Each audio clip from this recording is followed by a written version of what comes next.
রবীন্দ্রনাথের মংপু এই ছোট্ট পাহাড়ি গ্রামের প্রকৃতি পর্যটকদের আকর্ষণ করে। বসন্ত উৎসব ঠিক কোনার কাছাকাছি।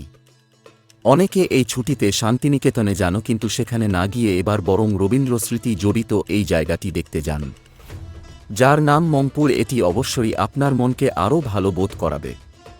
মংপুতে রবীন্দ্রনাথ পড়েছেন অধিকাংশ বাঙালি। মৈত্রেয় দেবীর এই বইটি পড়ার পর সবাই অন্তত একবার মংপু দেখতে চাইবেন।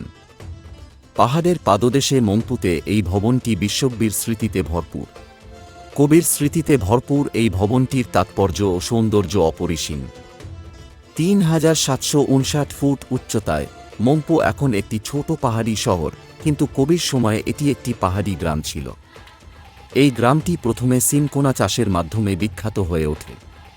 কালিম্পং থেকে দূরত্ব ৩৮ কিলোমিটার এবং দার্জিলিংয়ের দূরত্ব ৫৭ কিলোমিটার। ছুটির সময় দোলে যান, খারাপ লাগবে না। মংপুর সবচেয়ে বড় পর্যটন আকর্ষণ সিনকোনা এবং রবীন্দ্রনাথ। এই পাহাড়ের চারপাশে রয়েছে সিনকোনা গাছ, কুইনাইন ফ্যাক্টরি এবং রবীন্দ্র ভবন কাছাকাছি। রবীন্দ্র ভবনের আকর্ষণ সবাইকে মংপুতে নিয়ে যায়, এবং মংপু মানে মৈত্রেয়ী দেবীর বাড়ি। ২৮ মে ১৯৪৪ সালে বাড়িটি রবীন্দ্রনাথের স্মৃতিতে উৎসর্গ করা হয়েছিল এবং এর নামকরণ করা হয়েছিল রবীন্দ্র ভবন বা রবীন্দ্র জাদুঘর।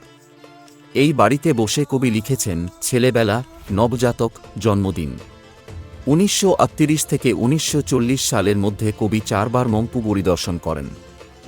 এই বাড়ির সামনের সবুজ বাগান দেখলেই পর্যটকরা বুঝতে পারবেন কেন কবি সামনের পাহাড়ের রং আর সূর্যের রশ্মি দেখতে বহুবার গিয়েছিলেন। কোথায় থাকবেন? চূড়ান্ত অভিজ্ঞতার জন্য সিনকোনা প্ল্যান্টেশন বাংলোতে থাকুন। কালিম্পং এবং সিটংয়ের মতো জায়গা থেকেও মংপু যাওয়া যায়। দিকনির্দেশ: দার্জিলিং থেকে রামভি এবং পেশক রোড হয়ে মংপু অ্যাক্সেসযোগ্য। নিউ জলপাইগুড়ি থেকে আপনি সেবক কালীঝোড়া হয়ে মংপু পৌঁছাতে পারেন। এই শান্ত এবং নির্জন পাহাড়ি গ্রামটি নিজেরাই ঘুরে দেখুন। মংপুর প্রকৃতি দেখে আপনি মুগ্ধ হবেন। কালিম্পং থেকে শ্রীমাল্য সেনের রিপোর্ট, বেঙ্গল হেডলাইন।